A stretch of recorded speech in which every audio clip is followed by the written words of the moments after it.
Welcome to MTG Anarchy, where we take a look into the world of Magic the Gathering and stir in a little bit of chaos. This is Michael, and it's great to see you guys here.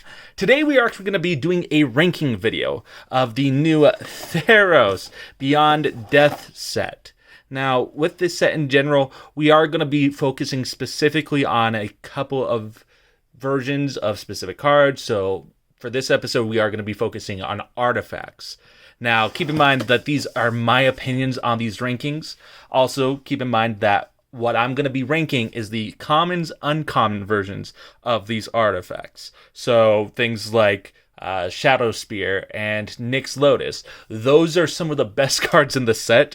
So honestly, those shouldn't be ranked in this sort of video.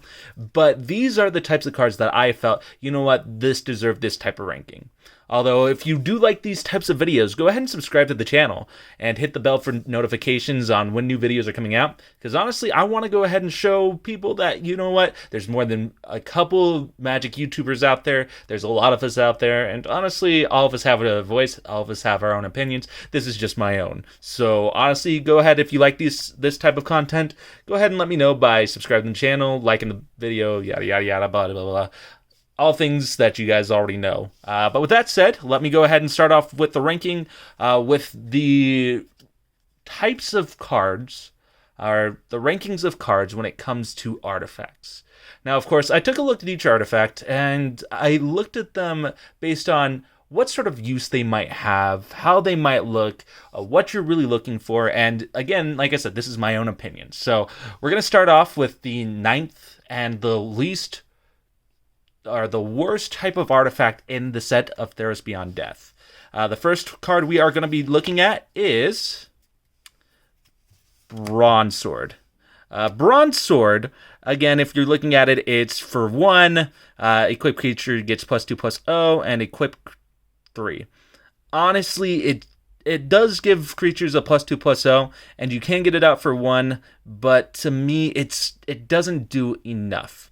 If it did, let's say, First Strike or something that would allow you to go ahead and do more with it, then I would actually be fine with this card being higher on the list. But versus all the other cards that are in this set in general, honestly, I feel that this card in itself is the worst artifact. So honestly, for limited play, this is great play style, but in other formats, this card is not going to see a lot of play.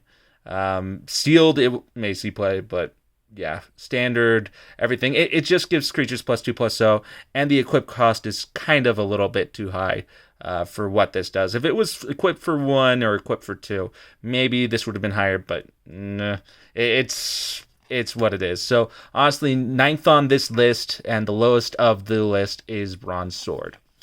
All right, the next card that we are going to be taking a look at is going to be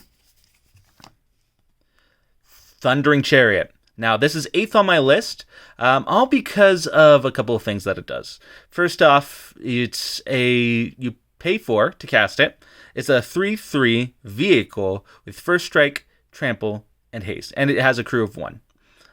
Honestly, this card could have been better. It could have been a better vehicle. There have been other chariots in previous sets and other artifact vehicles that could have done better. I do like how it has First Strike, Trample, Haste, and it can crew for 1, but the cost of it, the 4, is just a little too high.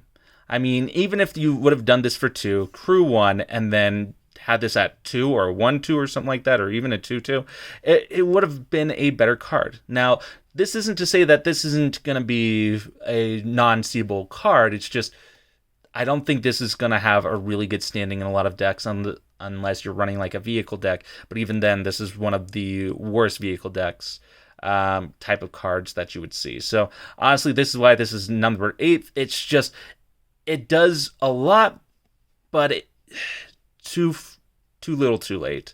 Especially for that 4 drop cost. You can get it out sooner, that's awesome, that's great, but this is why this is number 8th on the list, and I don't think it's going to see a lot of play, especially in any or a lot of formats that are out there. So that's why this is number 8. Going on to number 7, we are looking at Enchant, Entracing Liar. It's for 3. It's an artifact. You may choose not to untap Entracing Lyre during your untap step. X tap. Tap target creature with power X or less. It doesn't untap during its controller's untap step for as long as Entracing Lyre remains tapped. Now, this is better than the other two because you are tapping a creature down for free, and then you have to pay X. However, unless you go ahead and untap it, then that thing untaps.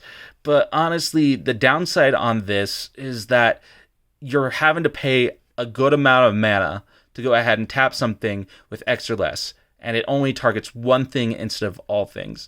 And I've seen I've seen cards that do better than what this does. Honestly, it's not bad in a limited sort of format, especially if you're trying to go ahead and tap stuff down. But especially in like standard or anything like that, this might not see a lot of play. It takes too long. And honestly, just to go ahead and tap only one thing down versus many, this is why this is number 7. It's just, it doesn't do enough. It does one thing and one thing only, and yeah, it's just, you're trying to keep something down.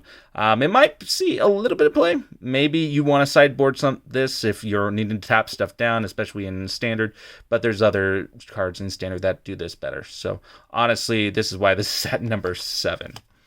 All right, moving on. The next card we're going to be looking at is, for number 6, Thaumaturge's Familiar. It's 3 cost, artifact creature bird with flying, and when it enters the battlefield, you scry 1. It has a power and toughness 1/3. Honestly, the things I actually do like about this card is the fact that when it enters the battlefield, you can scry 1, and it is a creature with flying, so it does help. But when it comes to the other artifacts in this set that are common and uncommon, this seems like it doesn't do enough. It might do stuff in limited, and you can see a bit of play, especially with the whole scry ability. I do like that on this card, and it does do better than Entracing Lyre or even Thundering Chariot or even the Bronze Sword. But I feel there are better cards that can do better things. People don't like the Scrylands because honestly they don't do much. I feel like if this was for 2, this would have been higher on the list, but yeah, this for 3 as a 1/3 and as a reprint, honestly I don't know if this is going to see a lot of play. It may run some play, and honestly I may be wrong on that one, but honestly, like I said, this is why this is number 6th. This is number 6. So again, this is my 6th on the list. Going into the top 5. Now, again, these 5 are in the order that I felt, can and will do the most in the current meta when it comes to standard as well as other formats. So let's look at number 5. Number 5 that I put into the top 5 is Mirror Shield. It's an artifact equipment. Equipped creature gets +0/+2 and has hexproof. And whenever a creature with Death Touch blocks or becomes blocked by this creature, destroy that creature, and then you get an equip for 2. Honestly, the reason why this is at number 5 is because of the whole hexproof and +0/+2, and it will destroy the Death Touch creature at no matter what their power or toughness is. And honestly, for equipable of 2 and the cost of 2, honestly, this should see a little bit more play, especially if you're playing against stuff that has a lot of Death Touch, like mono black or anything. This may see a bit of play, but honestly, it didn't hit higher because it only hit stuff with Death Touch, and really only hits stuff with Death Touch. I do like the hexproof. I do feel that that's really good of a card, but if it also gave it indestructible, then maybe that might be a little bit better. But yeah, for Mirror Shield, that's why it's number 5 on the list. It does quite a bit, but it doesn't. I feel like there are higher artifacts that could do better than this one.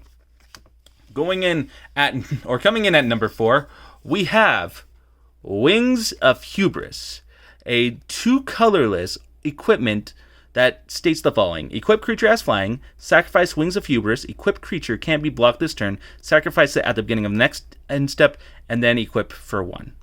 Honestly, the reason why this hit number 4 is because first off, your creature is going to get flying. So if you have a big or a defender that doesn't necessarily have reach and you want to go ahead and do a little bit more, this will go ahead and help it. Plus, not only sacrificing this, this can potentially go ahead and see a couple of different plays in different sorts of decks that are out there. Will it see play, though? I don't know for sure, but honestly, giving a creature flying and then giving it unblockable. Imagine equipping this to the Hexproof Kraken. Enough said. A flying Kraken that has Hexproof. Oof. And it's going to hit for 8. Plus, you can go ahead and sack it. Sack the Kraken to go ahead and deal 8 unblockable damage. Not a bad card, and honestly, this is why this is number 4. All right, next, we are going to the top 3 of commons and uncommons. And number 3, I'm going to have to go with Altar of the Pantheon.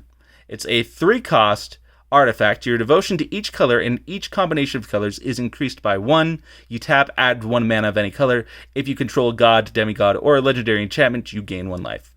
Honestly, the reason why it's at number 3 is because, first off, it's a mana rock. So mana rocks actually help. This will also help devotion decks. So mono black devotion's doing pretty well. It adds an additional 1, and combine that with Grain Merchant. Oof. You're going to gain life. People are going to lose life. Also, I've played with this with Timurat, and yeah, no, this does really, really, really powerful things. You're going to gain life. And honestly, to me, it deserves to be at number 3 because of the fact that not only is it going to go ahead and give you more mana, it's going to go ahead and give you life if you have that legendary enchantment god or demigod. And it's going to give you an additional devotion, so devotion decks should be playing with this card. But this is my number 3. At number 2, the second best common, uncommon artifact that is here in Theros Beyond Death, Traveler's Amulet. It's a 1-drop artifact that you pay 1, you sacrifice it, search your library for a basic land card, reveal it, and put it into your hand, then shuffle your library. Honestly, the reason why this is at number 2 for me is because it's going to do mana fixing, especially in early game. Honestly, you can, if you're playing Standard or Pioneer or everything like that, and yes, this is a reprint, you're going to want to go ahead and get your mana out. And honestly, with not a lot of land destruction out there, except for basics or non-basics, honestly, this card should see a lot of play. Especially to go ahead and do mana fixing in multicolors. To me, I think this is a good sideboard card. It may be good main card, but yeah, this is why this is number 2. It's going to help mana fix. And honestly, you want to go ahead and play the best stuff. But the number 1 card that I feel is the best card of artifacts in the Theros Beyond Death set, Soul Guide Lantern. It's a 1-drop artifact. When it enters the battlefield, exile target card from a graveyard. You could tap and sack it and exile each opponent's graveyard, or you pay 1, tap it, sack it, and draw a card. Honestly, this is why this is the number 1 card. You're exiling things.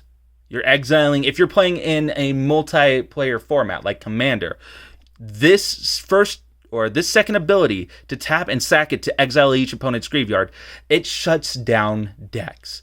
It will allow you to do so. So Reanimator is no longer a thing with this card.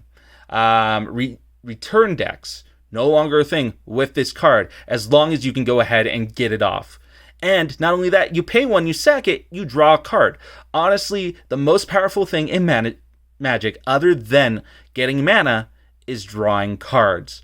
And honestly, this is why this is one of the best cards in this set, if not one of the best uncommon artifacts in a lot of Magic's history. To me, that's what this is. It's going to allow games to be a little bit more fair, shut down decks that use that return mechanic, shuts down decks that use reanimators. Honestly, to me, it's graveyard hate. I do love it, even though I do play graveyard hate it, or even though I play from the graveyard, it's like, this is still not bad, and it exiles all the opponent's graveyards. To me, this is why this is the number one. But honestly, that is my top, or that is my comparisons of what are the best artifacts. I mean, again, to go ahead and just reiterate everything, and we're just going to go ahead and reorganize everything back to go ahead and explain it. At number 9, we have Bronze Sword. Number 8, Thundering Chariot. Number 7, Entracing Lyre. Number 6, Thaumaturge's Familiar. Number 5, Mirror Shield. Number 4, Wings of Hubris. Number 3, Altar of the Pantheon. Number 2, Traveler's Amulet. And number 1, Soul Guide Lantern. But that is my list of what I feel the best artifacts are in this set. What do you guys think? Do you guys agree with my list? Do you guys not agree with my list? Let me know in the comments down below. Also, now that we're coming to an end on this video, go ahead and, if you like this type of video, or you like this video in general, go ahead and leave a like and share it to those who are looking for something that's looking for a ranking list. Also, please, again, like I said in the beginning, go ahead and subscribe and ring that bell notification if you want to keep up to date on more things that come out on this channel. But with that said, thank you for going ahead and joining me here at MTG Anarchy. I do appreciate you guys. Take it easy, and again, stir up a bit of chaos in your own magical life. Thanks.